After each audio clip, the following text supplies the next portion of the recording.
2, 3.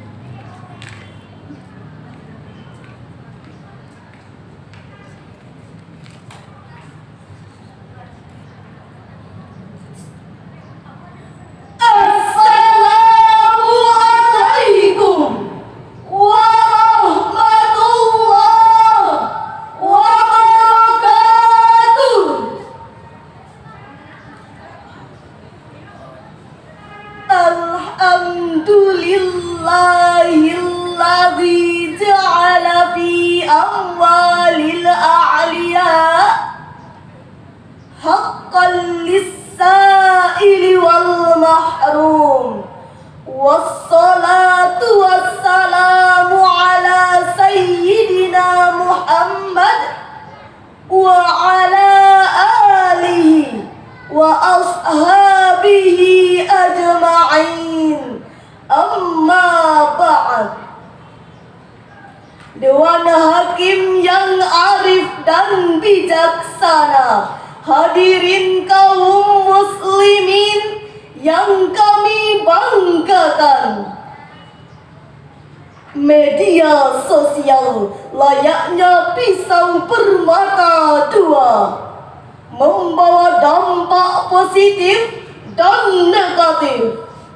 Media sosial sebagai sarana berkomunikasi, membantu membangun relasi untuk saling terkoneksi, bahkan membuka pintu rezeki untuk menghasilkan pundi-pundi. Namun hadirin, tidak dapat kita pungkiri, media sosial juga dapat membahayakan pribadi, instansi, dan institusi. Akhir-akhir ini, media sosial sering disalahgunakan untuk menjalankan propaganda adu domba, memperluas jaringan teroris dan narkoba, penipuan, prostitusi online, dan perdagangan manusia, bahkan sarana perpecahan sara. Betapa banyak pengguna media sosial yang sudah tak beretika, Bebas berbicara, berargumen sesukanya, menyumpah, mengutuk, menghina, bahkan melecehkan orang lain tanpa memikirkan perasaan, aturan, batasan, serta tuntunan ajaran Islam. Untuk itu, etika berkomunikasi di media sosial adalah judul Syarhil Quran yang akan kami bahas pada kesempatan kali ini. Sebagai rujukan, Al-Quran Surah Al-Ahzab ayat 70 sampai dengan 71. A'udzubillahi minasyaitonirrajim.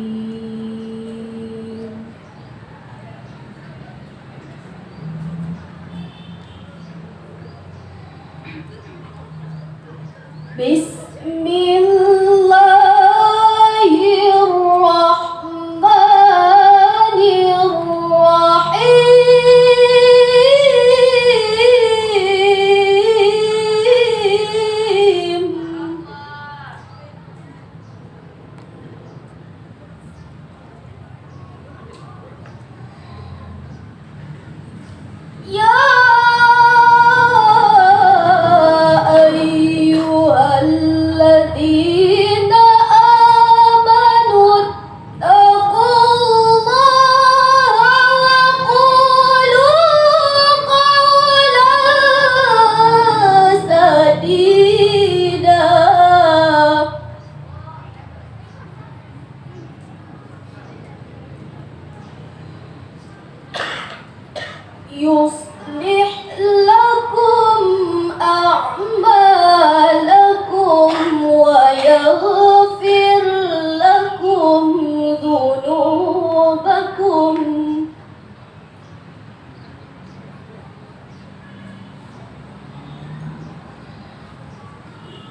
ومن يطع الله ورسوله فقد فاز فوزا عظيما.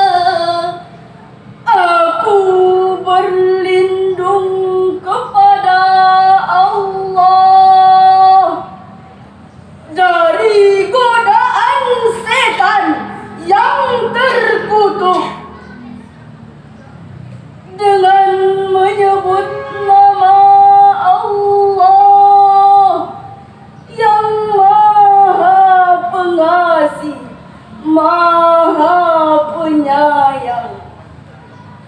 Wahai orang-orang yang beriman, bertakwalah kamu kepada Allah dan ucapkanlah perkataan yang benar. Niscaya Allah akan memperbaiki amal-amalmu dan mengampuni dosa-dosamu.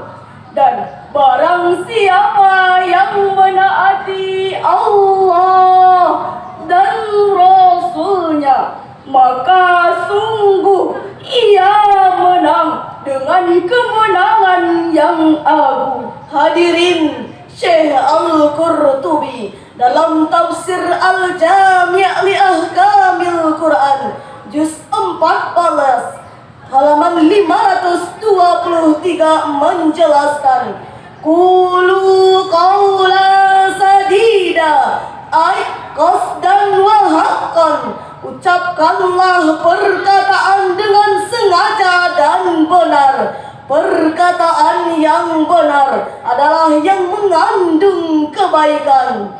Ini juga yang ditegaskan oleh Syekh Fakhruddin Ar-Razi dalam tafsir Mafatihul Ghaib juz 25 halaman 186. Ammal af'alu fal khair wa ammal aqwalu fal haq. Perbuatan itu harus baik dan perkataan itu harus benar. Lalu bagaimana perkataan yang benar itu, hadirin?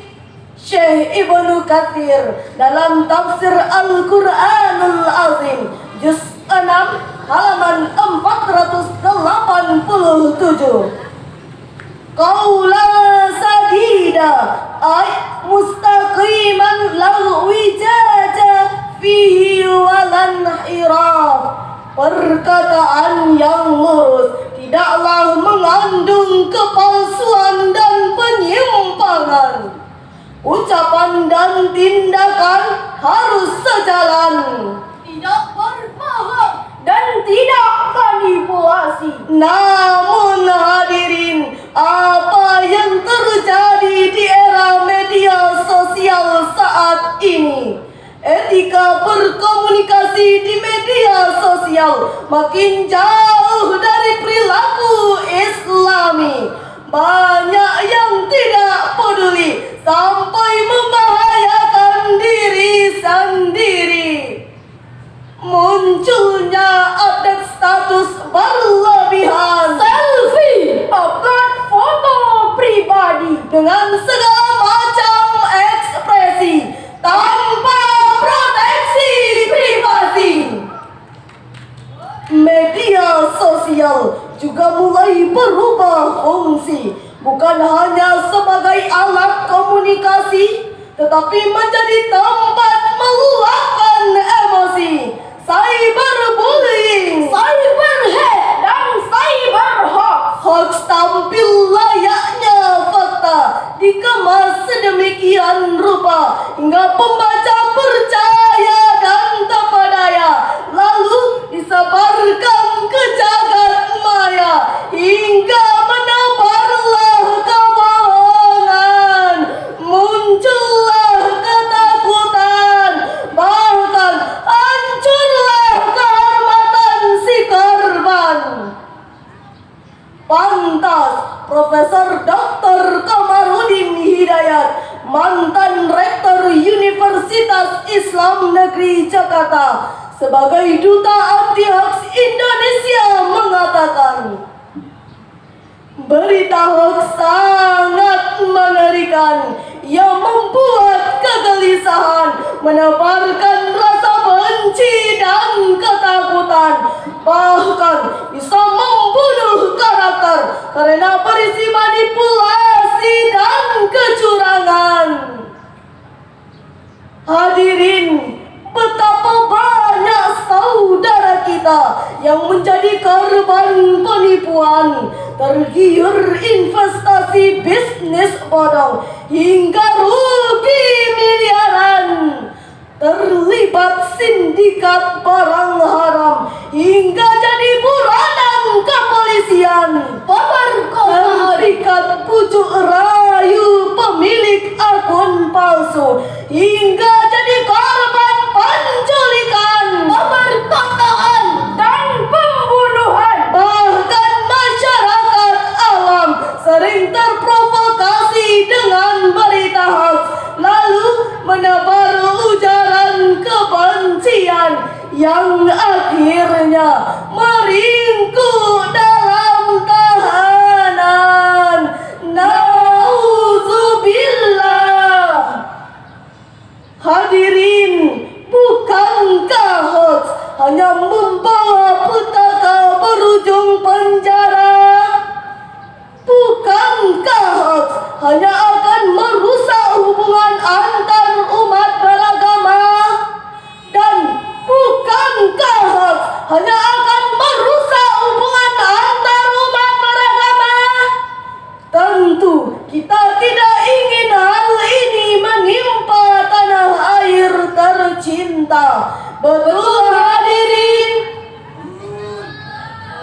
Oleh karena itu hadirin, berhati-hatilah dalam menggunakan media sosial. Baca dan pahami Undang-Undang ITE nomor 19 halaman 2016. Jangan menebar berita yang belum jelas sumbernya, karena itu akan menjadi bencana. Jangan menyinggung isu sara agar amarah tak membara. Jangan menyebar link pornografi dan porno aksi, karena itu racun generasi. Mulai saat ini, tahan jamalmu, tinggi for you, saring sebelum sharing. Jadilah penyampai kebenaran. Qulu qawlan sadida. Setuju? Lalu, bagaimana tuntunan Al-Quran agar terhindar dari berita hoax? Sebagai jawabannya, mari kita simak firman Allah dalam surah Al-Hujurat ayat 6. Ya ayyuhalladzina amanu ja'akum fasikum binaba'in fatabayyanu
kepadamu membawakan suatu berita, maka telitilah kebenarannya, agar kamu tidak mencelakakan suatu kaum karena ketidaktahuanmu, yang akhirnya kamu menyesali perbuatanmu.